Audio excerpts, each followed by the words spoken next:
on our Planning Sustainability Commission hearing, meeting on January 28th, the first of the new year. Happy New Year to everybody, and hope we have at least one of our members is sticking to her.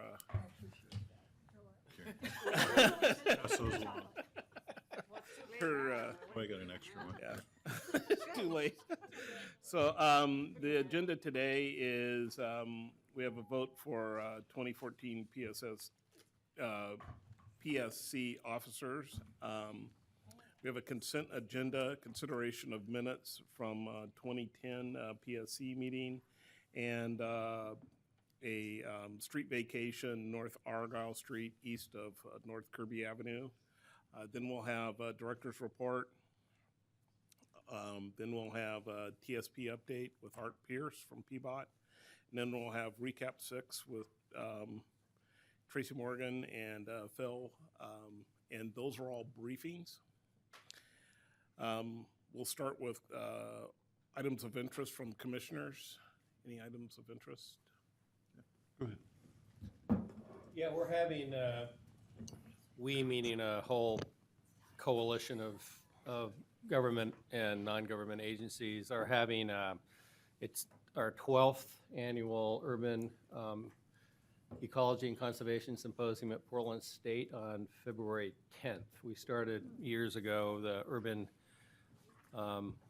Ecosystem Research Consortium with Portland State University, U.S. Fish and Wildlife Service, and a bunch of other folks. At any rate, this year we have 2 keynote speakers, one of whom is David Montgomery from University of Washington, who's a climate change specialist, and he works particularly on looking at the efficacy of urban soils for carbon sequestration. And the other person is Tim Bately, Dr. Tim Bately from University of Virginia, and he's written a number of books, one of which is the Biophilic Cities, and what he's done is look around the world, look internationally at cities that are working to ensure people have access to nature in close proximity where they work, live, and play. And I had talked with staff about having him come and do a little presentation as part of our February 11th meeting, but it turns out the agenda is pretty slim other than that. So what we decided to do is go with a brown bag lunch, which would start at 12 rather than 12:30. So you're all cordially invited to attend that. I know you've got it on your calendar now at any rate. You just told us about it. And we're going to particularly invite staff, both from BPS and throughout the city, and other folks who might like to hear a little bit about Biophilic Cities, what they are. And ultimately, we're hopeful that the mayor will sign a pledge that other cities around the world are taking to indicating what they'll do to ensure that people have access to nature in the city. So you're invited to attend that, if you will. Sounds good. The concept, by the way, originated with E.O. Wilson, who's a professor at Harvard, who said he basically feels, and a lot of us agree, that there is an innate need for humans to have some contact with nature, and that's kind of the basis for the concept. Great. Dawn, did you? Just an update on the Southeast Quadrant plan. I'm co-chairing the advisory committee for that project, and the committee is really a powerful group, a very diverse group. There's 30 people on the committee, and we had 30 at the first meeting and over 20 at the second and third. And so far we've kind of gone through background information, learning more about the details of the district, its existing conditions, traffic, transportation, economic diversity, and we're just starting to look at ideas going forward for the district at this point. But the committee really represents a lot of the business people that are on the Central East Side and active in that community. They're neighborhood representatives, they're educators. It's really a great group. OMSI sits on the board also. People that really are truly stakeholders in the district. So I'll kind of give you updates as we move ahead at Planning Commission. Howard? Don, just quickly, East Side's such a broad context, right? Yeah, East I'll Side, talk you go about to it. Mount Hood and go Yeah, skiing. So we excluded Timberline Lodge. But, no, I was going to volunteer for that committee. yeah. No, I'm Okay, really here- interested in, there was an article, quite an exhaustive article in this week's Willamette Week around one part of the east side that you may or may not is getting fair shake. But that's part of a whole big panoply of thing that has gentrification involved. Is it comprehensive enough? Here's the boundaries of the inner east side, southeast study area. Willamette River is the west boundary. The east boundary is essentially the edge of Ladd's Addition, okay? The south boundary, it goes to basically Powell. And then it goes north to basically Burnside, and a little bit north of that and catches part of Sandy. So it's that inner district that's impacted by the new streetcar, Chris.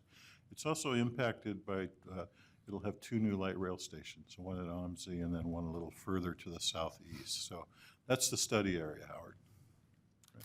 Couldn't have a better guy working on it. It's really interesting geography to me. I grew up in southeast Portland, so and as I told the committee, one of my high school job was delivering produce at night down in that district to the Grazianos and all these other folks. And Mike, you probably recall the big covered market area behind the Monte Carlo restaurant. We used to deliver produce down there where the goats are grazing these days. So it's been fun for me to watch the change of that So district. you And did quit your day job. it'll make this, make the plan interesting to me too. So down the other side where the Lloyd Center is that the northeast quadrant, Susan? No, yeah, the northeast quadrant is essentially kind of the Rose Quarter Yeah, okay. and Lloyd District area, Susan, and Albina. Oh, okay. Okay. Other comments? Karen? So I want to say, first of all, it's great getting back together again. Yeah. I feel like it's just been an age since we met, so I'm pretty happy to be here. Just a couple of items of interest. I took a tour with Shelley Romero from ODOT, and I had missed another tour, and so she kind of gave me my own tour. And we looked at Powell Boulevard. I wanted to see the Powell Boulevard Safety Project and kind of look at all the issues around that. And that was a very good, we spent about 3 hours together. And then on behalf of the Planning and Sustainability Commission, I represent you on the Citizens Advisory Committee to PDX, the continuation of airport futures. And managed to get myself on yet another committee. Yeah, because I have nothing to do. And so I got on the Social Equity Committee, and that Social Equity Committee has met 4 times. It has a lot of really awesome people on it that are from the CAC. And we're developing a policy around contracting with different groups to provide more equity in those contracts, but also working on employee equity. So that's kind of a different foray for that group. And I just wanted to report that because it's been kind of cool. And when we have our share out on what's happening with the PDX CAC as part of our meeting, I'll report out specifically about the social equity group that I'm on. And then the last thing I wanted to report was a really cute newspaper story and news story about Commissioner Novick coming to Park Rose to Prescott Elementary School to do the crossing guard duty in the morning. It was adorable. And and we had gotten some sidewalks Did they think he was one of the kids? and some sidewalks, and we thought that we wanted to thank the city for the sidewalks. So that was a very positive piece last Thursday. Good. Chris? Well, I think we ought to take a moment and reflect on the state of West Hayden Island. The port, of course, has withdrawn their annexation request and said a few nasty things about us in the process. But I think, to me, the good news is that that's because the mayor and apparently a number of his council colleagues basically declined to significantly modify our recommendations. So I think that's a testament to the long, hard work that we did. And while it may not be the ideal outcome for the moment, I think it upholds the values that we were trying to support in our process. It's a good outcome. It's a good outcome for me. Other comments? Oh, go ahead. give you all a quick update on the West Quadrant Stakeholders Advisory Committee, which I also is representing you guys as a body on. We just finished up kind of, I would say, a really big broad brush stroke planning part of it, and are now diving into the different quadrant areas within the quadrant, or neighborhood areas within the quadrant. And just had our first meeting of the year last week, and that went really well. I think we're kind of in the meat of it now, and everyone's pretty excited. So it's going to be fun to get that finished up here in the next, I think it's 6 months. Yeah. That's a good timeline. Yeah. 6 months. Well, we've been at it for 6 months. Still a good timeline. Yeah. Yeah. The Citizen Involvement Committee is about to add 6 new members.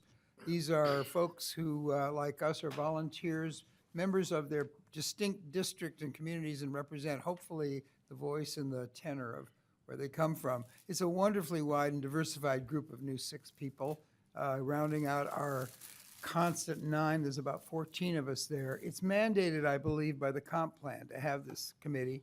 And mandate's a good idea, but the committee is a remarkably homogeneous group, not unlike us all. So it's a lot of fun to be on. I'm saying that as a prelude to the fact that there's an opening on the committee for a commissioner who would like to join me. Selling was never my main suit. Anyway, it's a wonderfully functioning committee. They report to us, as you know, from time to time on what's going on. They are very dedicated people, and I'm happy to be part of it. Anyway, we've added 6 more people, and we're going to go forward for another year. Thanks, Karen. I also want to say it's good to all be back with all you all. I was kind of having withdrawal. I had nowhere to go. Go ahead. Michelle? So on February 5th, I believe at the Governor Hotel from 7:30 to roughly 9 is the inaugural event of the Thriving Cities Alliance. This is a coalition that includes people like, or organizations like Metro, Port of Portland, Thousand Friends, Home Builders Association. And the goal is to bring together groups that have traditionally had diverse interests and find out where there's common ground and help keep our economy moving and getting good development actually on the ground, and work with cities, trying to make their process more user-friendly and basically bring the parties together early on so we have less fighting further on in the process, frankly. Great. So encourage people to go to that and follow how it's doing. Part of it comes out of the Metro's Community Investment Initiative and the work they did with Oregon City to develop development readiness tools for the cities, and it'll start out being the organization that implements that. Great. What kind of event is it, Michelle? It's a breakfast event where we are bringing in AM. We just lost one person. So Roland Stanley, who's the planning director for the city of Calgary and a well-respected planner internationally, is going to speak in the morning. And then we have representatives from the different members of the Alliance. We've got the president of PSU. We've got a representative from the Port. We've got Tom Hughes from Metro. We'll be talking about some of the key principles that the Alliance is going to be targeting, and then they'll take questions. So are we invited to Yes. this event now that you're saying this? So it's at the Governor's Hotel. At what time? 7:30. Send out. Yeah, that'd be great. Oh, if you could set something out, because Sure. evening I can't, but morning I can. See? Yeah. I have meetings that night, but I would like to go to one in the morning. If you could send me information, I could go. That's fascinating to me. Other comments? I just wanted to make a couple of observations. Chris and I went on the same Shelley Romero 82nd Avenue tour and found it fascinating and full of possibilities. So it was a good tour, and we actually went out further out Powell and looked out there, and a lot of issues too that were identified, from sidewalks and encroachment into the right-of-way of people, and development opportunities along 82nd also. The other thing I wanted to bring up is the student position we're Right now, we have an open position on the commission, and the student position, I think everybody's seen the position, we've gone through that, so staff is moving ahead in finding some candidates, and then I guess we're gonna have interviews? Yeah, I'll talk about it in a second. Okay, from that standpoint. And then lastly, but I want to save the best for last, wanted to acknowledge Irma Valdez, who's been on the commission. You already gave me chocolate. She has been just a fun and valuable member of the commission, and I think my first really getting to know Irma was during the renaming of Cesar Chavez. You promised you would bring that. But just a strong voice for what's right and equity and for people and for Portland and its prosperity. Irma has been there every day with the same voice and the same strength, and I appreciate that. And it has been valuable to me, not only as a chair, but just as a member, having you on here, and we're going to miss you. Well, thank you. Thank you. I've had a fantastic time. And you know, I just decided on January 20th, it was my birthday. And I just feel like I've come to a point where I feel I've done what I need to do on the Planning and Sustainability Commission. And there's just great things going on for my family. My business is thriving incredibly, that I need to be more present. There's just fantastic things going on, and I thought it was the right time for me to be doing something different. Of course, I adore all of you, and if you need me back, no committees. And not in the morning. Not in the morning. I'd be happy to come back. I've had a great time, but it's time for me to do something different. And, you know, the country's changing. People are, you know, retiring, moving on to do different things. I encourage some of you that have been on forever to kind of think about it's time for new people, for people to be doing something different. So I thank you all. I've had a great time. I trust all of you will do great things for the city. Just because I was the advocate for Cesar Chavez, we were almost unanimous. People, you guys always do the right thing. So thank you so much. I've learned so much from all of you, and I want to stay in touch.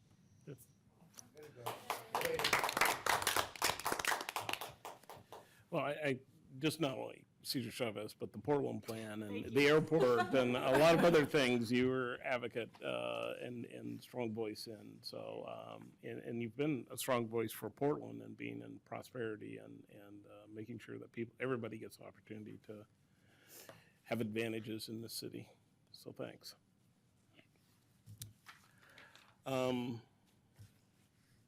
We'll do the vote for PSC officers.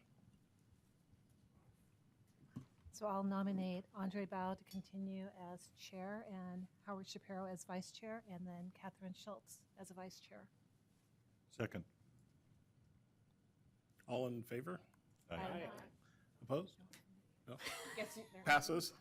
I thought when the door was locked, it was We were going to do it before you showed up, Howard. but- a big welcome to Catherine, taking on an officer's role, and a lot of acknowledgement for that. Thank you. Thank you, Howard. Consent agenda. First, before we get to the meeting minutes, the right-of-way, does anybody have any questions, issues? No.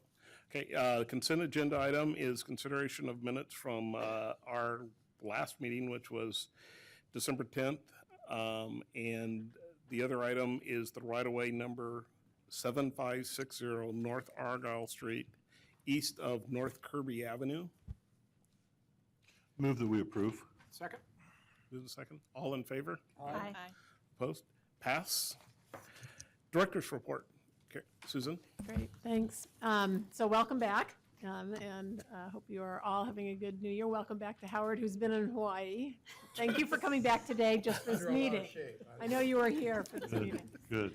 And mostly when I was sitting here listening to all your committee reports, I just really want to thank you all for your leadership on this group, but also for kind of the nitty-gritty leadership that you provide when you're out on specific committees, because then I really do turn to you and you end up in the middle of some sometimes kind of hairy conversations between developers, between the community, between different kinds of groups. So I just really appreciate that. I also wanted to recognize Irma and really appreciate her leadership, her voice over the past 6 years. I think she's consistently brought a really kind of broad perspective to the table, from being, around housing and real estate, her kind of community activist role, her sort of straightforward, clear-thinking lawyer perspective, and her role as a mom. I think all of those things came together. I think we've never had trouble hearing Irma about the things that she was mostly interested in. And, and I look forward to you being on that side of the table, coming back and telling us about the issues. And Howard will cut you off at 3 minutes. I know Mike will. So thank you. And I have a couple of other items, and then I want to talk about the budget somewhat quickly. So as Andre mentioned, we are going to establish a youth position. It will be for someone who is more youthful than all of us. We're going to focus on 18 to 25-year-olds, and we will be putting out the position description to local colleges, PCC, PSU, all the private colleges and others. We just did decide to go with youth that were 18 to 25 instead of the 14 to 18-year-olds, just because it is quite a commitment of time, and I think we'll get both good feedback, but also I think it'll be a great opportunity for someone. I know when I was in college, I had the opportunity to be on the kind of committee that I was on, the official Citizens Advisory Committee for the City of Eugene when I was a planning student, and it became sort of something that was like, gave me a little push to be in on this. Who knew what it would lead to? So we'll seek candidates in February, maybe early March, and then hopefully make a decision, and the mayor will actually appoint that position, just like he appointed all of you, or past mayors. Another item, at the last meeting, we presented on the draft climate preparation plan, the strategy, and it will be out for review starting next week, so you'll all get a notice of that and just a link to it, and I want to just draw your attention to that. It'll be open for public review for about 6 weeks, and then you'll see it back here as a final document. The other thing I want to talk about is the budget. So I handed out this little pie chart, and on the back, a graph or two. And our draft budgets, I know it seems early for some of you, but our draft budgets are due about now, in the next few days, for the fiscal year 14-15 that begins July 1st. And I wanted to just give you a little background of where we are and where we've been.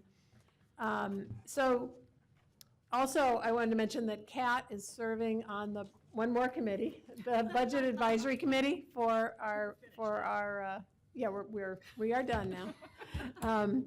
It was only 3 meetings. They were very efficient. They only had 3 meetings. It was an easy one to sign It up was, for. yeah. Really good. You should have gone for that. So feel free to add your thoughts as I'm talking through this. So the backstory, probably you'll remember. If you go to the front or back side, depending on which way you're holding the paper, where the graphs are, not the pie chart. For the past 10 years or so, much of the ongoing planning work has been funded by one-time money. And in that, the top graph there, that's the top section in each one of the years there. So that's actually FTE, I'm sorry. On the bottom graph there, that's the general fund resources. So for the past 10 years, we've been basically doing ongoing planning work using one-time funding from either the general fund, from the Portland Development Commission, from BDS, from Metro grants, from a variety of other grants or foundation money. And in all, over the past 5 years, we've reduced the amount of general fund that we received by $3.5 million and 35 positions. So some of you have been here a long time, and I have traditionally been that bureau director who doesn't whine and who goes and finds more money. And I've been rewarded, as I was reminded by the Budget Advisory Committee, by not being given any more money because they know, Susan will go find other cash somewhere else. And so this year, I just really wanted to draw attention to it, to our Budget Advisory Committee, to all of you. We're meeting with the mayor on Thursday on many topics, but this will be one of them. And I wanted to, again, kind of show we've gone from like $11 million of general fund down to 7.5. And we've shrunk the number of FTE funded by the general fund from 90 down to about 55. So that's both, on the general fund, that's sustainability and planning positions. So we have more positions than that, but many of those, as you can look on the other side of the chart, are funded by either solid waste fees, by grants, and other sources. For our total budget of about 14 million, about $4.5 million comes from the Solid Waste Management Fund. Almost $2 million a year we bring in grants, contracts, different kinds of partnerships. This year we got about $400,000 in one-time funding. That was as much as $3.5 million in the past. And so as our other sources have kind of gone away, Portland Development Commission isn't flush with money to provide for planning services. The Metro construction excise tax dollars are about to sunset. They may re-up those again, but for now, and we've gotten a smaller and smaller amount of those dollars. We have had a new partnership with the Bureau of Development Services to do the recap work, which you'll hear more about, and that's something maybe we can move forward again for next year. So as it is right now, because all these one-time sources are lined up, we're looking at, even though we aren't getting any cuts to our base budget, we're looking at 10 or 12 positions again, unless we get new funding. So we're putting together a proposal with 4 decision packages they're being called. The first one is to fund in an ongoing way the district liaisons, because that's what always suffers. And so currently about half of them are funded in, okay. Okay, so currently about half of the funding for the district liaisons, we've managed to come up with that. So these are the 5 different districts plus one for downtown for the central city. Those positions, we have about half of that money out of the general fund, and we've been able to cobble together different pieces over the years. So we're asking for that to be ongoing. And if that's something council really values, which I think it is, that would be something that we're asking for the other half of those positions to be funded.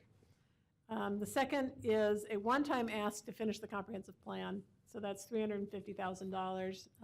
We don't expect it to go past June 2015. Hopefully we'll all be into implementation now and at that point, and the plan will be done. The third request is for $250,000 to keep the recap, the regulatory improvement program going. That could also come from the Bureau of Development Services, but we want to put that out there as it may or may not be the most appropriate source. And then finally, the mayor has been, we've been having quite a few conversations about brownfields, and that he would like us to take on identifying new ways to look at policy and technical and financial tools to be able to really help develop both private and sort of the cleanup and development of brownfield lands, both private and public. And we've put in a request for $170,000. So basically like 1.5 people to really kind of kickstart that. Not in the traditional, this is sort of the planning and sustainability coming together, not in the traditional just looking at the zoning and code issues, but what kind of financial tools are there? Sort of like we did the startup around Clean Energy Works. You know, what is there in the marketplace that can make some of this stuff happen? And so it's an area that the Portland Development Commission maybe a decade ago was involved in. The Bureau of Environmental Services has a program that works primarily on very kind of small projects around the city, and we wanted to just take a look at, can we kind of kickstart some of that? So Great. I'm very excited about that. Personally, I'm not excited about getting that money if they're not going to fund the basic services that we need. And we're kind of coming to the point where it's kind of time to right-size the Bureau, I guess you'd call it. Give us a fixed budget. What's happened is as the market for architects and planners a few years ago was not that great. It didn't matter. These people are kind of looking over their shoulder. They know it's the same people who are kind of at the bottom of the list that have been the ones that are in represented positions that are likely to potentially be let go. Well, now, the market's kind of moving, and these are very talented people, so I'm worried about losing our talent at this point. So that's my pitch. I have a question. I heard all I heard all the dollar totals on all the other ones, but I didn't hear for the district liaisons. It's about, I think it's 385,000 Thank you. for the ask, yes. I know Metro was actively engaged in the whole brownfield analysis for the region. Is it possible that that 170K can be leveraged with Metro and the state and Absolutely. others? I mean, that's really, we're going to need more folks. No, working on that. the 170, the whole point is that to be sort of the glue money, to bring all the partners to the table, to identify, it's not just a Portland issue. Right. Even the lands that are in Portland aren't just a Portland issue because they affect trade and Right. from cities all Good. around.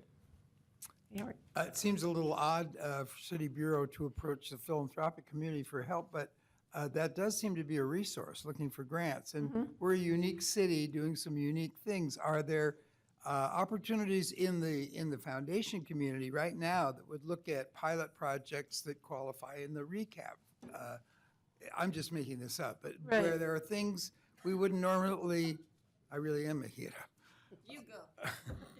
So we're looking all the time, and we literally have brought anywhere, our low is maybe $1.5 million a year, and our high has been, $10 million a year in terms of bringing in grants and foundation money. So we're always looking from the health foundations to energy to environmental to, general kind of community foundation money for basic city services Yeah. is not something they want to fund. They're really excited to fund things when we have a partner with a nonprofit and such, but if you got an idea, I'm ready to Well, gentrification is a big issue with the Yeah. national foundations. I think so, know it too. is, and it's increased. Housing is a huge issue. Yeah. So as broad range topics, these are interesting to explore for unique projects we can take on. Yeah, absolutely. Yeah. Kat, do you have anything else to? Just real brief, I think as a group, everyone on the committee was very supportive of Susan going after the one-time funds, and not only that, I think encouraged you to even go after more. But I think you were striking a balance there that was probably quite appropriate as well. And then I think the other thing is, as a group, as a whole, everyone was really hoping, and I think this is part of the reason for really pushing for even more, or not one-time fund, I mean general funding, is to really push the innovation. And there's just we want to continue to be a leader in planning and sustainability, not just planning, and making sure that we're in the forefront there and recognized as a world leader in the forefront there. And I think so. It's just kudos to you guys and all that you're doing, because I think the group really recognized we have been a leader and want to just make sure we stay a leader. So the question is, I know I've been in other circumstances where a group like this, a board or a commission, would be making the rounds with the commission, with the council, commissioners and the mayor. So I'd like us to figure out how I assume we should, in my opinion, go about doing that. We just need to strategize on how to be most effective. I would agree. And timing is always really a critical issue. I mean, working with you, Susan, is how can we get to some of the commissioners and advocate for this budget, but I think also advocate for a little longer term of how to stabilize the funding, because it seems to me the trend is bad long-term. And so how do we continue to be the innovative, bureau and commission, but also advocate for the funding that's needed?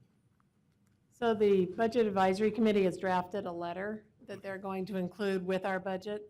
I don't think your letter necessarily needs to align with that because that is due Monday. So we don't need that, but we do, probably a letter, and maybe Andre and Kat could draft that. We could send it around. You can agree to that. And then second, of course, just like any issue that we've brought to you, and I think this is germane to all of the work that we're doing, obviously, having some kind of strategy that you want to talk through amongst yourselves to target some of the commissioners would be very helpful.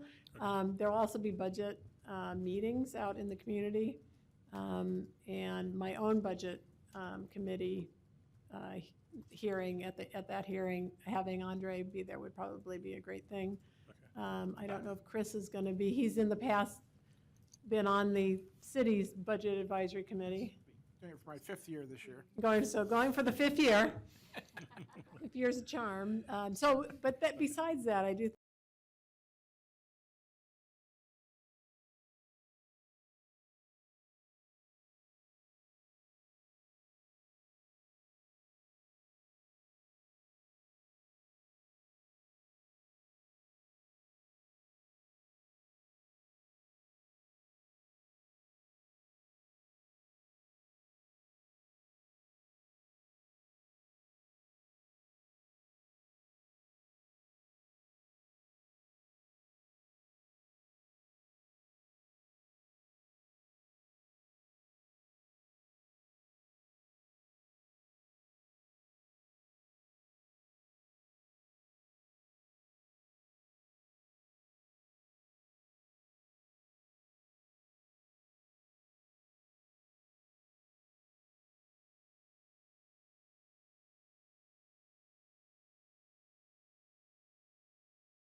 The work that you do is really, really important, and certainly the mayor wanted to send the message that thank you for the hard work that you do.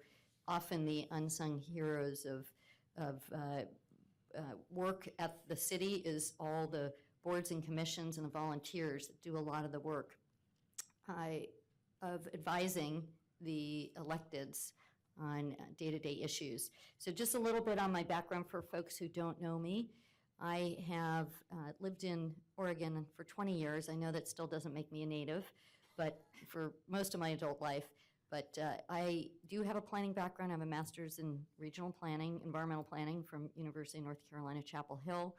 And I've actually worked as a professional planner for 25 years in either nonprofit, private, or public sectors. Actually, I've worked probably in private and public sectors and nonprofit almost equal in my career. So I've had the good fortune of working on issues around planning, sustainability, energy, and watershed planning. I've had a pretty diverse career and been very fortunate to work on a lot of really interesting, exciting issues. And as Susan said, I'm going to be the mayor's lead liaison for the Bureau of Planning and Sustainability. Josh and I are sort of going to tag team on issues around climate. I was fortunate to be able to work with 2 governors to help establish the energy policy for the state of Oregon. So I do have a long history on energy and water issues, and you name it, land use. For folks who don't know, I chaired the Energy and Environment Committee for the House and then the Senate Environment and Natural Resources Committee. And I can tell you that that committee dealt with everything from forestry to land use to endangered species. And I can tell you that if there's any cougars or wolves in Portland, I'm sure they know about me. But a lot of interesting issues over the years, including land use, energy, and many other. But I work very closely with the Portland commissioners and mayors over the years. So it's really fun to be now doing public service to so to speak, in my own city, and certainly see that hopefully the years of working on these issues at a statewide level can help add some value. I'm also going to be working very closely with BPS on the Brownfields initiatives. I'm sort of the mayor's liaison on that, on industrial lands. I'm also the liaison for Office of Neighborhood Involvement. So the good news is there's a lot of connection, as you know, of the important work that the planners do in the community. And I have to say that I would agree. I think that having steady funding, and I know that the mayor's listening right now to this, for the community liaisons is really important because there's so much going on right now, as you know, in the planning world, making sure that we're connecting, communicating with our neighborhood associations, with the folks that are on the ground doing the work every day. And those liaisons are so important. I worked for probably 12 years with Debbie Bischoff, and she was at every single meeting I was at. She was at our town halls. The minute I would call her up, of course, when I would call the city and say, I need your help on this land use planning issue, she was there like that. And all the meetings that I go to, the planning staff, and I know there are many more people like Debbie that work for the Bureau, are an integral part of the service that the city provides, but also making sure that folks in city government are really listening to citizens, and I think that's an integral part that they play. So I'm looking forward to working with all of you. I'm thrilled to have BPS in my portfolio. You know, a lot of people think I'm strange and I get excited about planning, but, you know, as planners, I obviously am very passionate about it. And certainly look forward to hearing from you about the issues and priorities, the direction that you think the Planning Commission should be going, especially with our new leadership, sort of new. I mean, you're passing the baton, I guess. Howard is the new vice chair. And I'm looking forward to working closely with you. So I'd be happy to answer any questions. Certainly, the budget is going to be an ongoing discussion, and I did make it to 2 of the 3 budget advisory committees, and that was very helpful. I spent 10 years on the Budget Advisory Committee, so to speak, the Ways and Means Committee, Subcommittee on Natural Resources. So I had the I guess, pleasure of overseeing 13, or was it 14 different natural resource agency budgets. So I'm obviously have a lot of experience at the state budgeting process, but I'm quickly trying to get up to speed on the city budgeting process. But obviously care a lot about making sure that we have our priorities funded and that we will seriously consider the recommendations that the BAC moves forward. So look forward to working with you all, and I'd be happy to answer a couple of questions if there's any burning questions you have. Anybody? Go ahead. I just wanted to say what a pleasure it is to work again with Jacki. The Park Rose School District has always counted on Jacki Dingfelder as a friend of the district, and we have met with Jacki many times in many places to talk about the needs of children in our school districts. And you've been just a champion in the legislature. And we've visited you at the legislature. I mean, we just hound you. And you've just been a champion for us. And I know that whatever work you do in the mayor's office is just going to be spectacular. I really trust you. And that's amazing. So thanks. Thank you, Karen. I look forward to working with you in the new role, and I was thrilled to hear that you were on the Planning Commission as well, and certainly spent, and will bring, I think, to the mayor's office a perspective about the East County, east side of Portland, seeing that I represented that area for 13 years. I certainly care about all of Portland, but I will be able to bring a little more expertise on issues surrounding East Portland to the mayor's office, in addition to on environmental and planning issues. So thank you. Howard? Yeah, I just want to say it's good news to me, at least, that you're also going to liaison with the Office of Neighborhood Associations and keep us all working together. You said it much better, but I think it's all about making neighborhoods work collaboratively. And sometimes planning, sustainability, and PDC can get, let's just say, in the way of that sometimes. So it's great that you can be the overview of that, and particularly you, welcome. Thank you, Howard. And I also will say the fact that planning and sustainability, PDC and ONI, the Office of Neighborhood Involvement, is all in the mayor's office, as you know, make it a little bit easier as far as levels of communication and coordination. And we certainly have an interesting form of government, and I'm still learning the ways of making sure we all communicate and coordinate together. But you know, it's some of the same challenges we had at state government. There were 96 agencies at the state. So with only 26 bureaus, hopefully we can figure out how to communicate. Certainly the ones in the mayor's office, we're talking to each other, and the policy directors that work on those, work with those bureaus are talking to each other all the time. And I agree. I think when you're talking about future growth, when you're talking about citizen engagement and involvement, those three bureaus are integral, and we need to make sure that we're communicating and coordinating on a regular basis. And I know that the directors are as well. Great. Chris, real quick. Well, I admit I am a little nervous about what mischief the legislature might get up to without Jacki's leadership, but it's great to see an old friend in a new job, and I congratulate the mayor on a great hire. Thank you. I have no comment on the former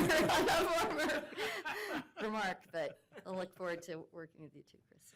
Well, I would say thank you for coming, and we look forward to working with you, and any help you need and questions we can answer for you, or look forward to doing that for you. And I was going to say vice versa, and probably the best thing is just working through, obviously, with Susan, if there's certain things that you would like to have me come and talk about or bounce ideas off of or communicate, just let me know. I don't want to take up more time in your agenda. You have a lot on your plate, but certainly am happy to meet anytime or come here for engaging in discussions as well. Okay, great. Well, thank you. Welcome aboard. Next item is the TSP update. Art Pierce. This is a briefing.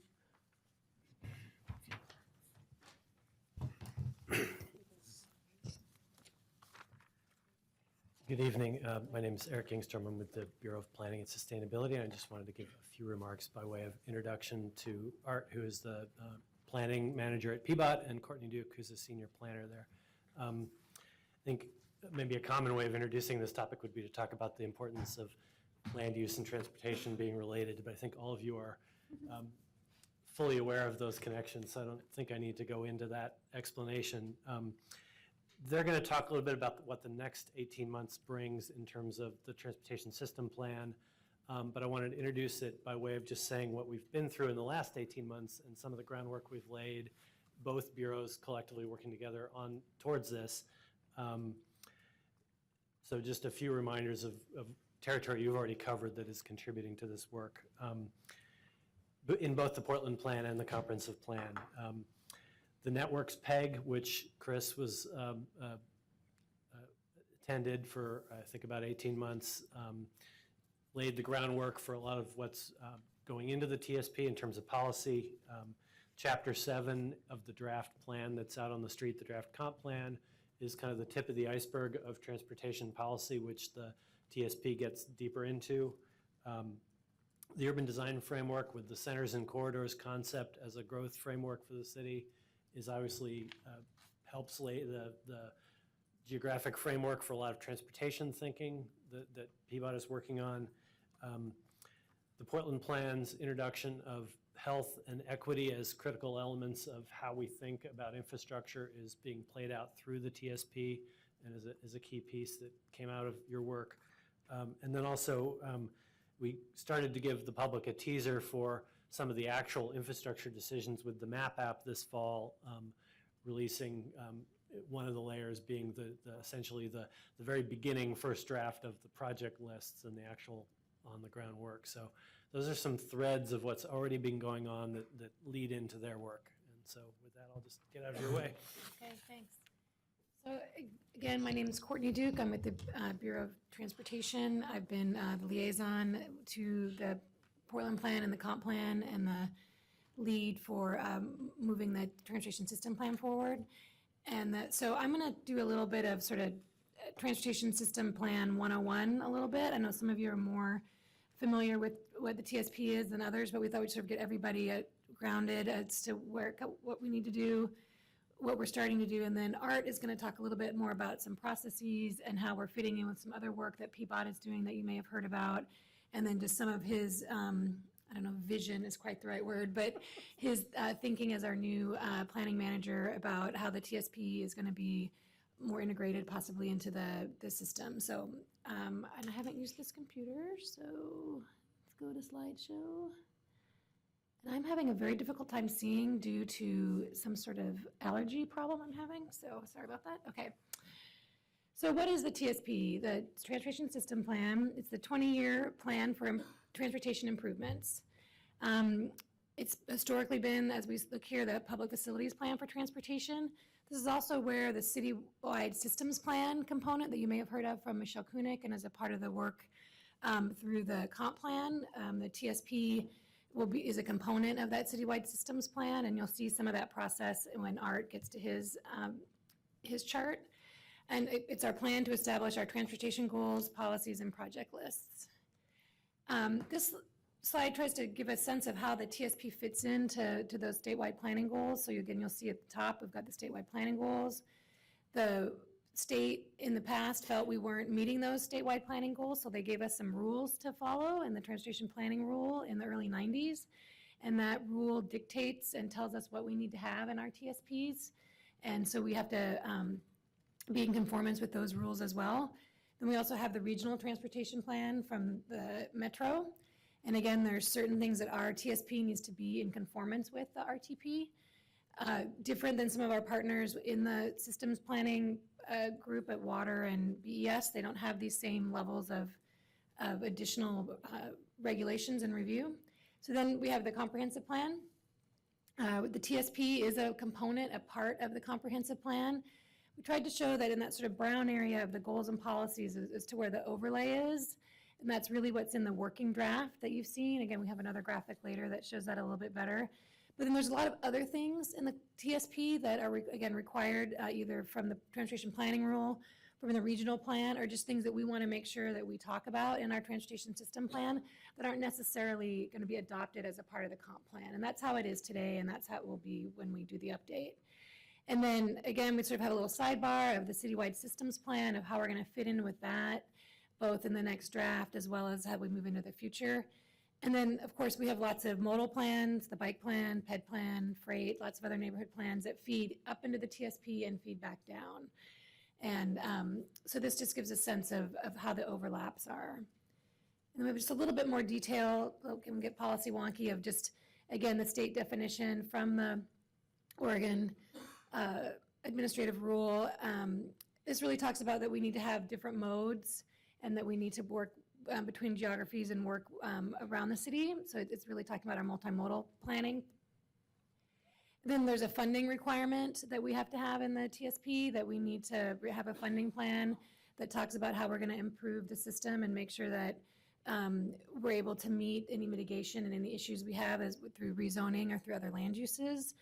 And we'll talk about that in a minute, but there's a financial plan component of the transportation system plan that is required by the state and has to be reviewed by the state. Again, the transportation planning rule implements statewide planning goal 12, which is the transportation goal. So again, before my time, but the planning goal set out some things for the jurisdictions to do, and jurisdictions weren't meeting it according to the state. So the state wrote some laws and rules and told us what we need to include. So again, we have sort of a check sheet of things we need to make sure we include, but we can also expand upon that and have other things in our TSP as we see fit as well. And then again, there's a regional transportation plan prepared and adopted by MPOs. For us, it's Metro. We, of course, work with Metro on the regional transportation plan update. Right now, there's a minor update going on related to projects. But there's also policies, mobility corridors, corridor planning that we need to incorporate into our TSP as well. So just to give a little sense of what some of the components are right now, we're starting to call it, we just today decided to call it Phase 1 TSP.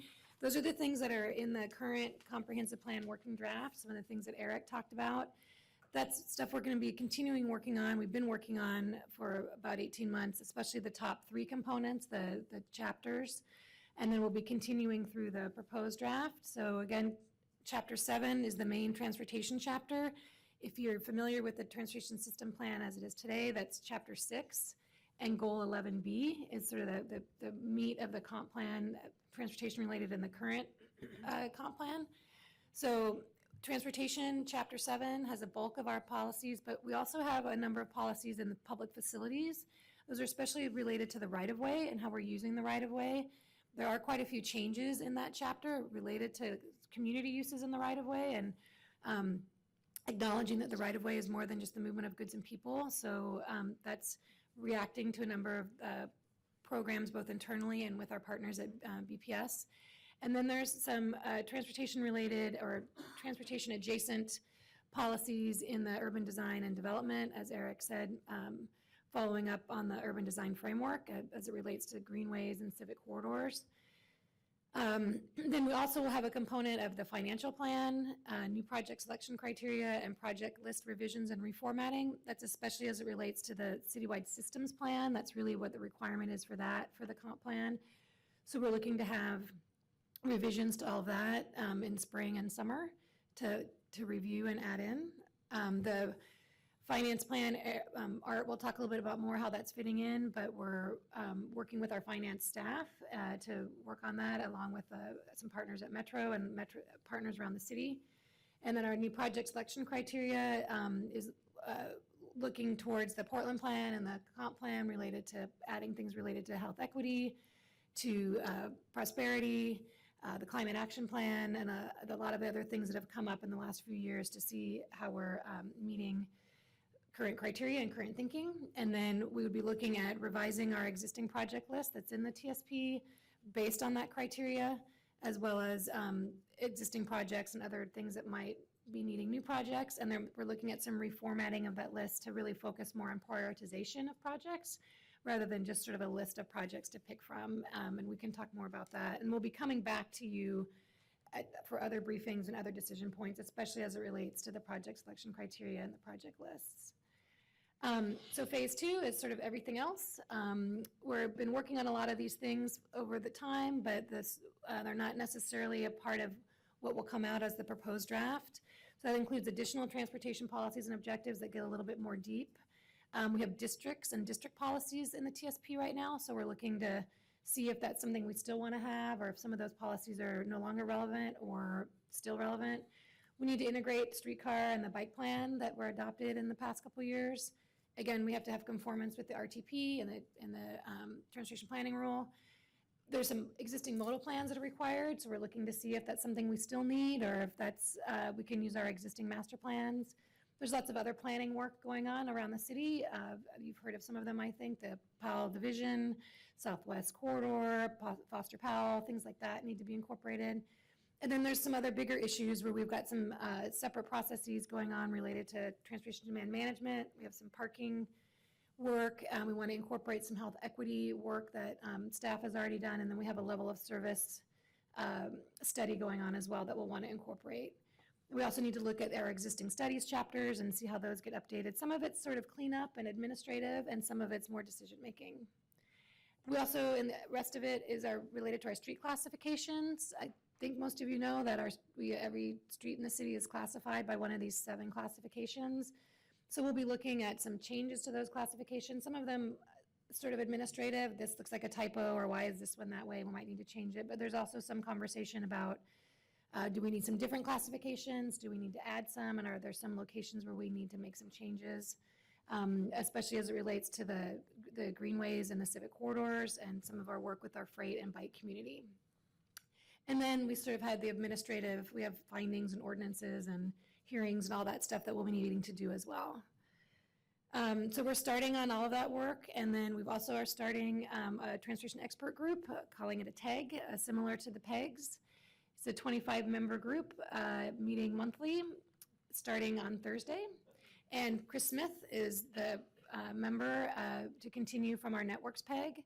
A number of our members are from the Networks PEG or from other comp plan PEGs, and then as well as a number of new community members that we haven't had on the transportation committee.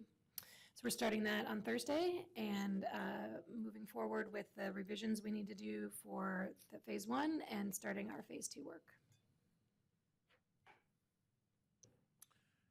Questions, or do you want to wait to the end? Doesn't matter to me. What do you want to do, Art? Why don't I jump in, depending, because I may try to. He may answer your question. Oh, okay. All right. So again, my name's Art Pierce. Many of you know me. I've been with the Bureau for many, many years at this point, for 15 years. First as a planner, and then as a project manager. So 5 years as a planner, and then 10 years as a project manager. And so I have the distinct honor of having gotten this new job of being the planning manager.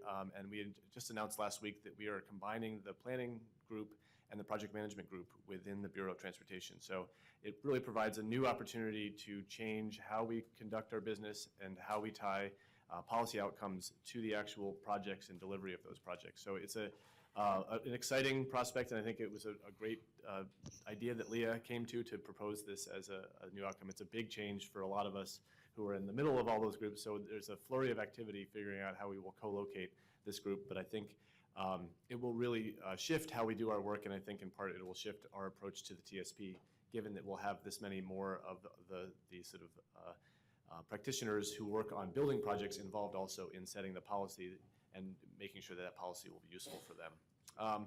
So at a very high level, some of the things that I've came to with given this new opportunity was wanting to make sure that if we're going to update the TSP, let's make this relevant, let's make this useful, and make it effective. If we're going to go through all this extra effort of making the policy, this needs to be policy that line staff through all areas of PBOT and through other areas and other agencies see as relevant guidance that is updated frequently and is something that's useful for the work we do. That's always been the goal. I have to say, as a practitioner, it hasn't necessarily always been the way we've been running our business, and so I think that's something that we're going to try to change through this update. One of the big steps is really trying to add in, you've heard the word like criteria and outcomes a lot, is trying to sharpen our pencil a bit in terms of our approach and make sure that we're using real criteria to be able to look at the goals and policies that are set for us and try to figure out are we able to meet them through the actions that we're considering doing?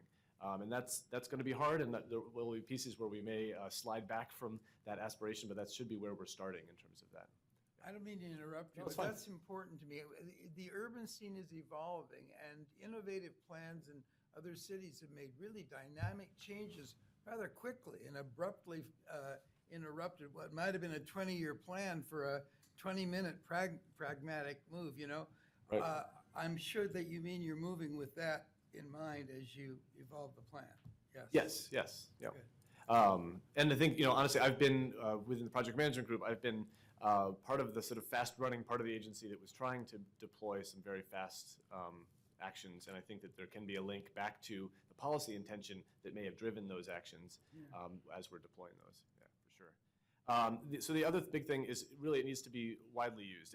If staff sort of at all layers of the agency don't see this as relevant to their work, we're not able to refresh it, we're not able to have it be effective. And so taking a greater vertical slice of the agency and finding ways of deploying this work through these various layers of the agency.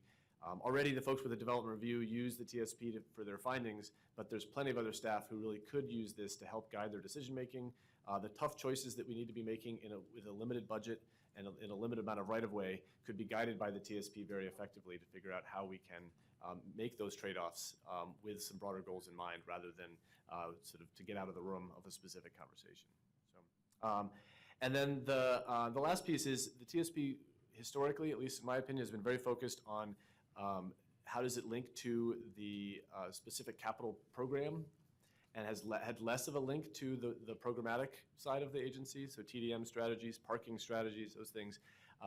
Those are terribly important to how we manage our system, and we want to make sure that those are acknowledged sort of for their relevance through this update as well. So it's a lot of work, and I'm someone who has not been steeped in policy as much as Courtney has for the last 10 years or so. But so I'm very excited to have Courtney keep me from wandering too far into the woods with this effort. But I think that we definitely want to increase the relevance of this work and are already bringing on additional staff. So we have Peter Hurley from our team has joined this sort of specific TSP-focused team, and we're looking within our ad package. You'll see in our budget we have a couple FTEs of additional staff that we're asking for to bring some more resources to this effort. So I think it's good news is on the way in that regard. So the last piece here up on the screen, I don't know how we can adjust it, but anyway, so one of the big questions has been, how is the TSP going to link to all these different things that are going on? The TSP is running amidst the comp plan update and sort of broader RTP, Regional Transportation Plan updates, but then also where there's some very fast-moving conversations that some of you may be involved in as well around how to better fund the transportation agency and a two-year action plan. And so we've started to, as a team, trying to lay these side by side and look where those bridging moments are within these various processes where they can inform each other. A lot of it, I guess, at the very top to start out with, we'll work you through the document. Looking at where we're going to, in the current stage of the comp plan and comp plan implementation, be essentially framing the TSP update and sending information down to the TSP update from the policy perspective, as well as how it might inform the criteria we might use to evaluate projects and the specifics of the project list. And really looking at the April time frame as a key sort of bridging moment in terms of the comprehensive plans, open houses, wanting to make sure that the TSP is there in full force and able to be a big part of those open houses in April. And in the sort of even nearer term, well, I guess I'll keep going on that part. So the TSP, we're showing these two phases. The first phase really focus in on this early phase within, as she was calling phase one, but then shifting into phase two coming really this summer, where the TSP starts to go into sort of farther layers of detail in terms of level of service, modal plans, classifications, all those elements. But before we get to that point, there's a couple of very fast-moving processes at the Bureau of Transportation that we don't want to lose sight of. One of those is a conversation around how to bring additional revenue to the Transportation Bureau. And so that is a conversation that has started. I think there was an article in the paper recently about about Commissioner Novick convening some conversations around that. We want to make sure that the recommendation that's proposed has a connection back to the broader policy outcomes that we're trying to further, as well as the project list has some relationship back to all the work we're trying to do. And so there's very active conversations going on between those two teams to bridge those conversations back and forth. The other piece is hopefully this Friday we will select a consultant team to prepare a 2-year action plan for the Bureau. So this is a sort of short-term work plan relevant to specifically all activities we do, but projects, programs, policies that will be coming to its final fruition really this summer. And so we need to make sure that we have some good connection between the TSP update and what those kind of initial thinking comes out of the 2-year action plan. And that's something we haven't fully scoped exactly how it's all going to work, but once we have the consultant on board, hopefully in the next couple of weeks, we'll be able to know more about the specific approach to that. So that was a lot of information. Sorry for running scattershot at you, but so there's a lot coming your way, and we certainly will be excited to be talking more with you about these. So, Mike. No, you didn't quite get to the question I was going to ask. Yeah, I'll probably reveal my ignorance, which is significant of the TSP, given that I've really not looked through a lot of it. I'm ashamed to admit. The public right-of-way is a huge part of the public realm in the city. And we know that, I think it's 40% of the impervious surface in the city is related to the transportation system. If I wanted to see what PBOT was doing to work with BES, for example, on stormwater issues, green streets, and so on and so forth, would I be looking in the urban design or the facilities chapter? Is there information in Yeah, there? there's a little bit. The public facilities chapter has been updated to include some more policies that reflect the work that we've already started doing with BES over the last few years. So I would look in there to see if you like those policies. So there's, I didn't bring everything with me, but there's a couple places where we talk about the different uses of the right-of-way more explicitly than we have in the past. Again, it's always been very specific as a goods and people movement, and we talk about it being a stormwater facility, a community use. Then there's some other places where we talk about the community uses in the right-of-way. And we also talk about, we have policies that support the work that our partners did in PBOT with the street by street, and some of those things of different ways to build the street, different ways that we can do things, that none of those things were necessarily against policy, but they didn't necessarily have policy support. So we were trying to add additional support for that type of work. So most of that is in the public facilities chapter, and there's a little bit in the chapter 7. So I would look in both of those places to see if that gets us far enough. And then there's some conversation in the more BES section of public facilities that refers back to the transportation work. So again, we've been doing a lot of great work together, so we wanted to make sure that we had some policy basis for that. And then sort of the phase 2 part is where we can get in more detail, some more objectives, some more programmatic things, some ways to show how we're fitting that in more detail. Or again, if we are still looking at districts, if there's some things we want to do in a specific district that's different in Southwest versus it is somewhere else, that's another place where we can put more specific policies and direction regarding that. And that's definitely a section that we want to do more on. The last TSP update in 2007, I think, has one quick line about green streets that Linda Dobson got us to put in. So we know that that's an area that we want to be more robust in, and same with our approval criteria. Had a little bit in there, but not as much. So that and the health equity and the climate change are some of the things that we hope that we have well reflected in the comp plan working draft that gives us more direction for more detail in our stuff. So we'd love to have you look at that and see what you think about it. But we had been working with our partners at BES on that language. Great. Glad to hear that. I assume that was the case. Yeah. We're going to go this way and just keep coming around. Carrie? So I have about 4 questions, but I'm just going to tag it down to 2.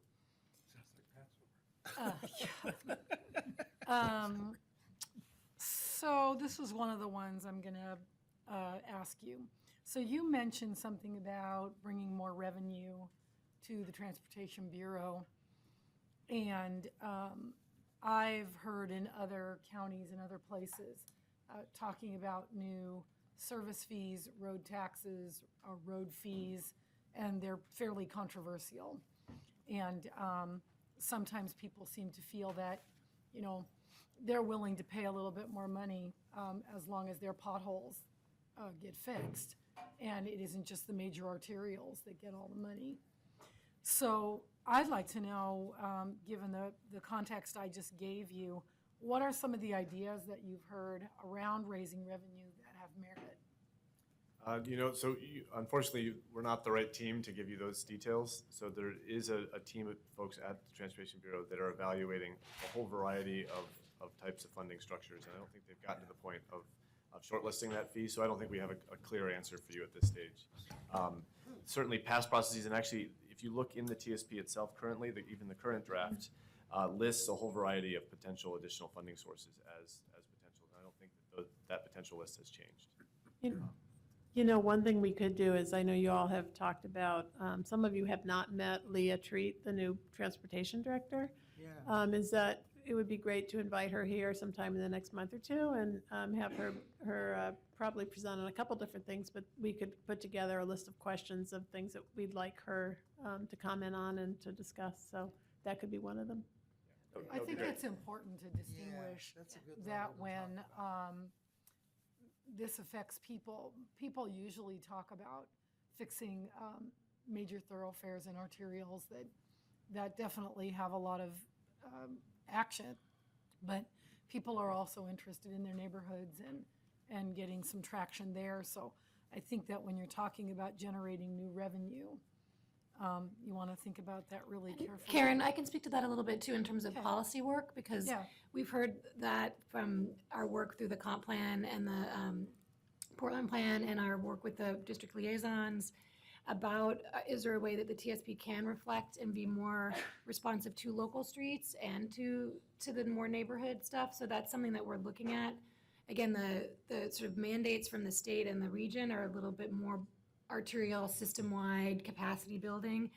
But as Art said, if we want to make it more useful for ourselves and our citizens, we can add more of that conversation. So we've definitely are, not just on the revenue side, but on the policy side, and even some of the questions that Mike asked about the right-of-way and how we're using it is getting closer to neighborhoods and local streets. And especially with the centers and corridor work, you know, we've got to get to those centers and corridors through neighborhoods and through local streets.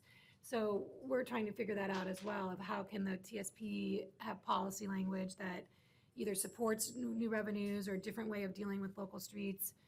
So that's very much on our mind of how to incorporate that with both meeting what we need to do for the region and state, but also what we need to do for our own citizens. So it's the local street conversation is definitely happening or will be happening in our I TSP. think we definitely want to hear more about that as that goes on. And then it ties right into the second question I'll choose, is that I recently had a meeting with Commissioner Novick last Friday, and we were talking about the Powell Division safety plan. We were talking about right-of-way and talking about how a lot of the roads are owned either by PBOT or ODOT and kind of blurring those lines. Is there more of a conversation maybe in this new TSP politically or whatever you want to call it? I don't know what you want to call it, but anyway, I'll call it politically, where you know, you start to maybe blur lines about what do the people need instead of, oh, well, that's your road. No, that's your road. And really kind of looking at maybe from a more community point of view of, you know, when you improve a road, a safety road in Sandy, the houses aren't up against the street. So you can actually build something that has a little shoulder and then the stuff's back here. But when you go up Powell, it doesn't look like that. And they're sitting right on the street. And when people slow down to get into a business, they're crashing their cars. So this is all about safety to me and about commerce and about economic development and improving the lives of people. So what have some of the conversations been around this topic? Got it. So this is it's not fully in this, but we have a list of thorny issues, and this is one of them that we need to make sure that we are not losing sight of within this process. Whether or not the TSP becomes the right vehicle to resolve this or not, we need to acknowledge the prevalence of state facilities within our system, and you know, specifically to the community. And we were joking, as you were saying, while you were speaking, is that I was speaking just today talking about sort of how facilities meet all of our people, regardless of whose jurisdiction they're under, is really what the tone of the conversation and where it needs to go. That's an equity issue. You mentioned equity. Yep. That's an equity Yep, it is. We have had a number of conversations in recent months with ODOT Region 1 staff around how we might approach jurisdictional transfers. It's a big issue in terms of going back to the financial side. We could spend all of our resources trying to work through that issue, and so part of it will need to be making sure that we're sort of being cautious about having that be the only thing that we accomplish. But I think it is not one that we want to lose sight of, and certainly we've heard from the mayor very publicly and the commissioner very publicly in recent months that this is one that they really want to prioritize. I think that it's one that we need to focus on. It'll probably take some help, so we may need some encouragement from you to not back away from the challenging conversation to really figure out how to solve it. Don? Yeah, Courtney, one of your bullets was selecting projects. You kind of came down to the bottom of the sheet, and it's like, okay, what are we going to go build, or what are we going to do? What kind of, in general, what will your evaluation criteria be for making those types of project selection decisions? Just in general, what factors might influence those decisions? Great. So there's existing criteria in the TSP now in chapter 15, I think. And then we did some draft criteria last fall as a part of some of the public outreach with the comp plan that revised some of that criteria to have some health equity criteria, to look at access to jobs and housing a little bit stronger. Yeah. Looking at Peter. Climate change was added to that. And we're looking at also, is there outside funding as a part of that too, as maybe one of the criteria? So we are looking at that, to add those as well as some of the existing stuff related to asset management and maintenance. Are we maintaining our existing system? Are we doing new things? Those are some of the factors that we're looking at. Again, really looking at our work with the comp plan, the Portland plan, and the climate action plan to inform those changes. And I would imagine, Courtney, safety is always Yeah, one of the safety, right, criteria, correct, yeah. Safety around schools, pedestrian circulation, Right. access to Yeah, schools, definitely. access to transit, et cetera. Right, definitely. Great. And that's probably something that we will bring back to this group for that conversation. Thank you. Did you have a question, Kat? I do. Oh, okay.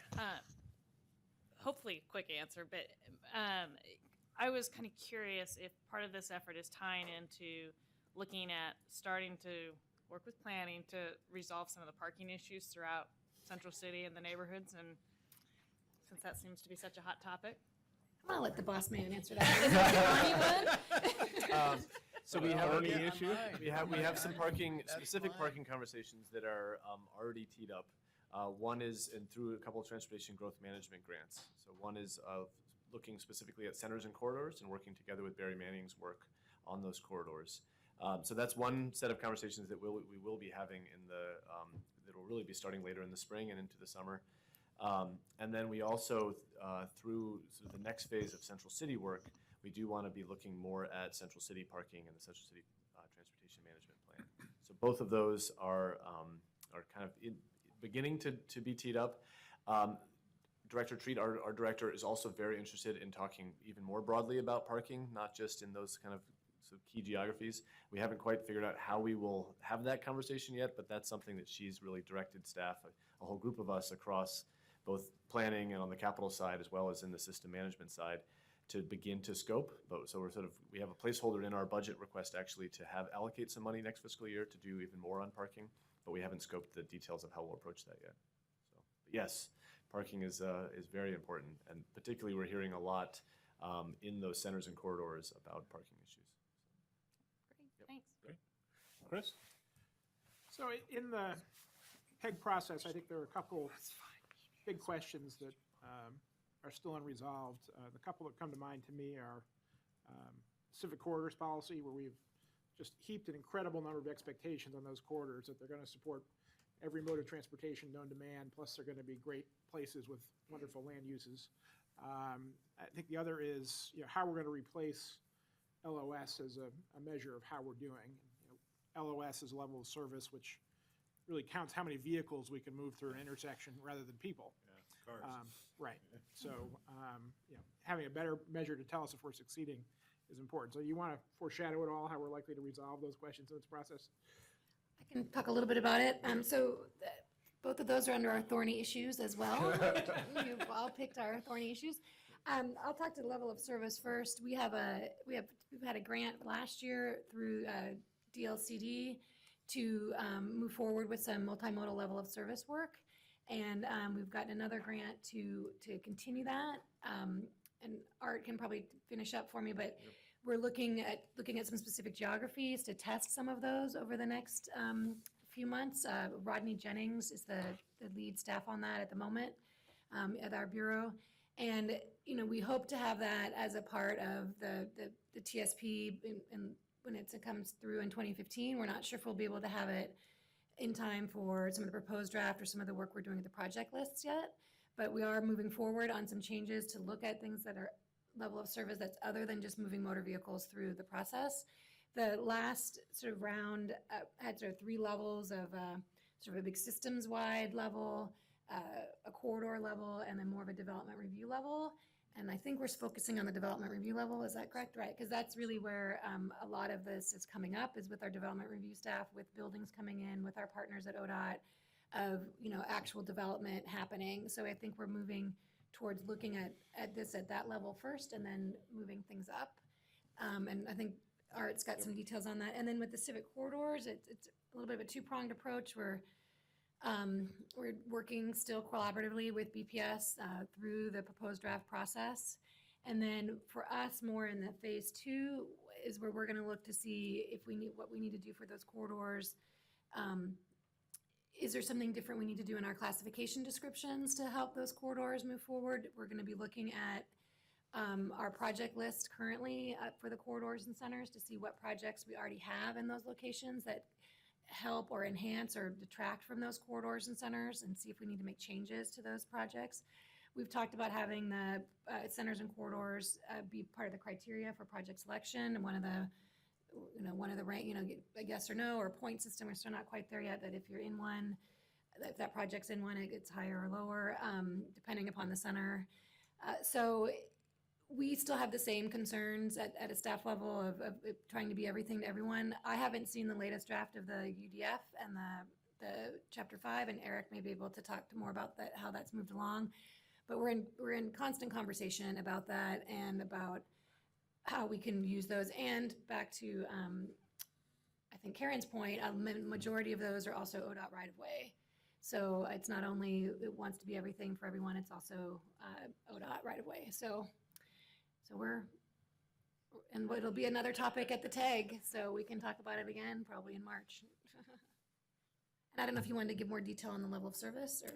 I think you mostly covered. I mean, part of the challenge with level of service is that it has different meaning at different levels of analysis. So at the development review level, it's a type of conversation. At the corridor analysis, it's a different type of conversation. And again, at the system level, it's a different conversation. And I think what, at least I've heard from the last round that I wasn't involved on, it was very hard to talk about all those 3 different levels simultaneously, because you could come up with a good idea that worked at a local geography, and then there was plenty of reasons why it wouldn't work well at a system level.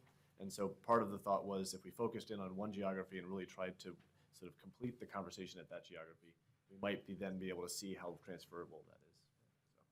So, but it's a hard issue. I mean, I think a couple of years ago at this point, ODOT and Metro both thought that they would have resolved this by now.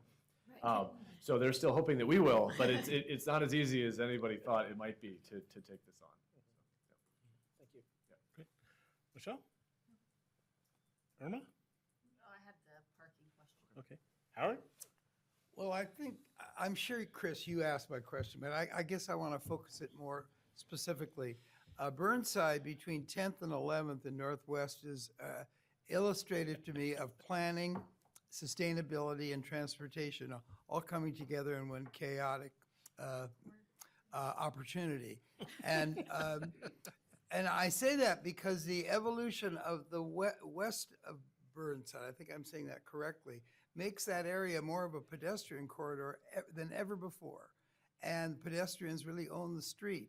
That's what I meant about evolving around something that mysteriously began to make something that could have been a bridge, a bulwark to the way the city should operate. And don't want to focus on that area, although, I routinely try to get killed in that area, so no one has succeeded. But specifically focusing on that, and then not ignoring the fact that people are routinely being killed on Powell out of 92nd for reasons that seem to be pragmatic, if nothing else. Are those the issues you guys are focusing on? Somewhat. I mean, some of those are at the more operational scale. So I don't know that all of those would end up being highlighted heavily within the TSP. I think we'd want the TSP to be able to enable those sort of more on the ground sort of analysis and solutions. But I don't know that we would be able to anticipate those kind of evolving problems. Can we work together better? Well, certainly, that's Yes. the whole idea. The whole idea of Okay, this well, is that- to and- create a TSP that is able to help guide those conversations. A lot of those, we would want to be able to offer some guidance around trade-offs that could be made in those locations. So that would be part of what I think the TSP could provide to those, is if you're trying to make choices about how to allocate a finite amount of space, how should you be thinking about that when you're on that kind of problem solving on a local geography? So I think we could do better on that front in terms of making those choices. I ask in good spirit. Oh, absolutely. Yeah. I just have kind of a comment to start at the tag. I'm not sure who's on it, but it seems to me that what you've heard from this commission today is a lot of things about the neighborhoods and a lot of things about equity and how we address that. So hopefully your tag is a real equitable group and has some of those underserved communities that are vulnerable, and has a significant reputation. You feel that we Not do? reputation, but representation Okay. of those communities. And because, I mean, I'm pretty familiar with the tags of transportation. Usually there are a lot of policy wonks walking around. And not saying that those I people resemble that remark. but it'd be good to have some Bless people you. out in the community, because that's really where a lot of the concerns around transportation are coming from, especially in some of the communities that are usually not even addressed there. The issue of parking is a great one, but there's a land use and a transit component. And how you think about parking, also, we need to think about transit and TriMet, which is a huge component of that. And I haven't heard TriMet mentioned today, so I don't want to forget our good friends at TriMet and make sure that they're part of that conversation and their long-term planning. I'm sure it's going to be taken into consideration, but then how does that all work as a corridor in these neighborhoods? Health and equity, I'm not sure if you're saying them as one or two. From Portland plan, there are two issues. So health would be, is health equity one criteria or two? We haven't gotten that far yet, but we have, we had a grant 2 years ago, and one of our staff members, who's now our pedestrian coordinator, had a proposal for how to incorporate health equity, two different things into the existing TSP, and had a separate health equity approval criteria. If you were only looking at health and equity, there was a set of approval criteria and a process to put that together. So we're incorporating some of that work. And I mean, that's part of our conversation with the draft criteria, is how do we want to incorporate that? And she had some suggestions from her work. And then when she's on maternity leave, when she gets back from leave, she'll be a part of that conversation with us when we do the criteria. And so to Dawn's point, you're going to come back to us with those criteria. So it's It interesting sounds like you guys want see to, yeah, so that's the adding fine. of the criteria, but the weighting of the criteria is really Sure. the key Yeah. there. That was one of our assumptions. And the last one is this idea of revenue to build, kind of the revenue to the policy, to the comp plan, and then what do you actually end up building at the end of the day with the project managers? What are they going to put on the ground? And the thought process of coming back and talking about if going out for more revenue as a transportation bureau in the city, but how does that criteria, because that's going to weight projects and say what gets built. And that kind of revenue to what gets built criteria connection, that conversation about impacts to the communities. And Andre, it's not just built, it's maintained. Maintained, yeah, A lot of times you can raise capital for construction, but can you handle the maintenance? exactly. And how do we, I mean, the Portland plan laid out a kind of conceptual idea of ranking, well, not conceptual, but did rank neighborhoods and relative to some areas of service and prosperity and things. And how does that connect with what revenue will do to increase a neighborhood's balance as you look at all of those criteria around prosperity and health and equity and schools and a lot of those other criteria? We'll bring it back. Just don't bring us. Sorry, I'm getting tired, but yeah, those It's are all like a things Senate that- hearing, honestly. Isn't it? It's like. Art, we don't, we're Art, we gonna don't have want you the, back. we don't want the thorny Am list I on when you TV? come back. No? Come back with the Am I on easy TV? ones. Those are, Take and- us off the authority list and put us on the easy button list. And those are also, those are same concerns that we've mainly heard from the public. I mean, most of the outreach that we've done, we've been participating in the outreach for the last couple years. And we bring our pretty boards with our nice policies and all these cute changes, and it's all, where's my project? Where's the project list? What's the approval criteria? Why did this project get built? So it's very much on our radar as well, and it's very much what we're hearing from our partners, our budget advisory committee, our modal committees of really trying to be as transparent as possible with how projects are not only picked for the TSP, but move through the process. You know, there's only a certain amount that we can have all the great approval criteria in the world, and you know, there can still be an elected that decides this is the project you're going to build. But we've definitely heard that in our health equity team that worked together. I mean, gave us a lot of really good feedback about what people want to hear and how they're understanding it. So it's very much what we're trying to incorporate as well, and to try to have a more nimble is the wrong word, but a more prioritized list that really reflects the values, the needs, the funding issues, the changes to the comp plan and the Portland plan, rather than I mean, right now the TSP isn't quite a wish list, but it sort of treated a little bit as a wish list. And we'd really like the project list to really reflect these changes, and possibly projects get taken off the list, or they are very low because they don't connect to a center and they don't have an equity issue and they don't provide safety. Again, there's over 800 projects in the TSP right now. We're not looking for new projects. We're looking for what can we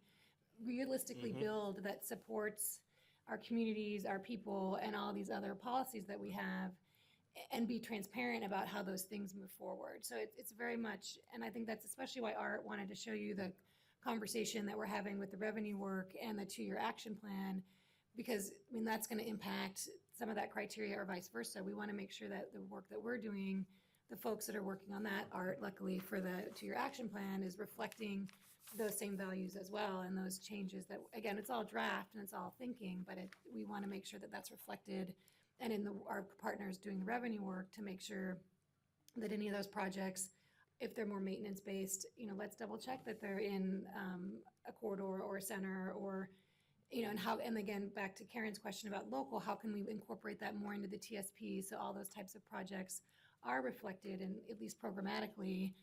Might not list every single project, but these type of projects in these neighborhoods are what are important right now when and if we get this kind of money. I mean, does that seem, so that's very much where we'd like to go. It seems to me there's a little bit of challenge, sorry to interrupt, Andre, that, you know, I know there's public opinion polling going on right now about the revenue package, right? Right.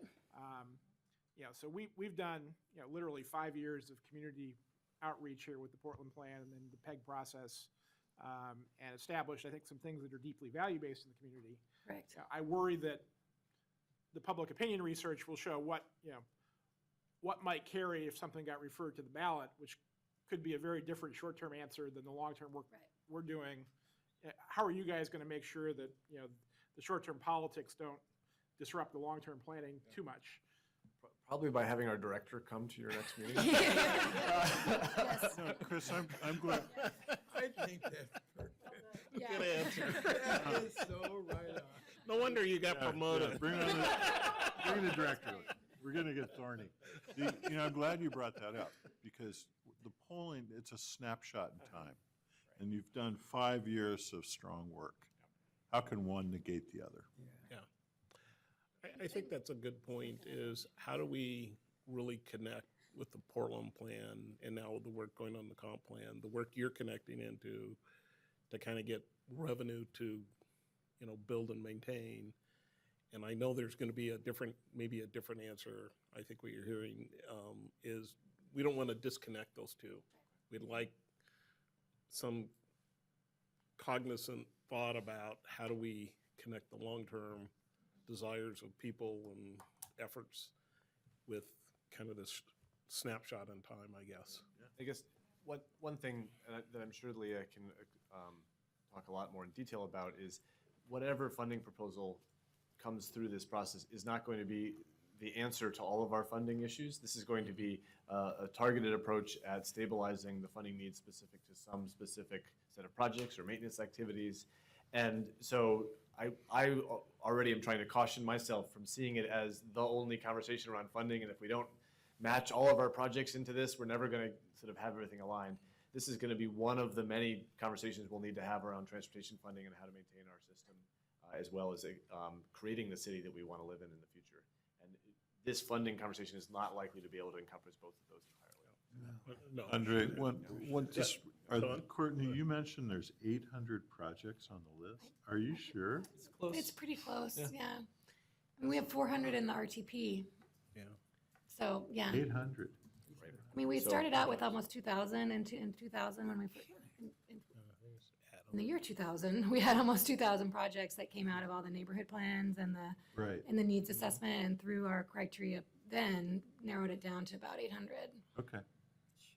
So there's a lot, and that's in part why we think there's a lot of really good planning processes out there that have identified a lot of projects in addition to what we already have within TSP. So we don't feel like this needs to begin at a blank slate conversation around what you're doing, right? It sounds like you got plenty of. We got plenty to work on. What we need to do is. I would encourage you to, how you went from 2,000 to 800? Right, Go from 800 to 400. Right, and so that's, I think our goal is, in order to make this relevant, we need to be clearer in our thinking, more aggressive in our criteria to be able to really focus the Bureau's activities against what we're trying to see as those outcomes. Yeah, And that's not going to be easy, right? There's going to be some trade-offs in there, and some people aren't going to be happy, but that's going to make for a much more effective document. Even if you combine 3 into 1. Be creative. Other last questions? Well, I think that's good. Last thoughts? I'll send Julie the link to the tag roster and the charter and the first agenda. If people, that you could at least then look at it and see who's on the roster. And again, Chris is your contact. I can be too, but Chris is going to be on the committee, so we can make sure you get that information. And we'll talk more with Susan and Eric and Chris about when's the right time to come back. Come to you. back. Yeah. Okay, Does this need to stay great. on? Thank you very much. Yep. Thank you. I'll let you do it. We'll take like a 5-minute break, and then we'll have recap 6. Switch out computers, I guess. Let's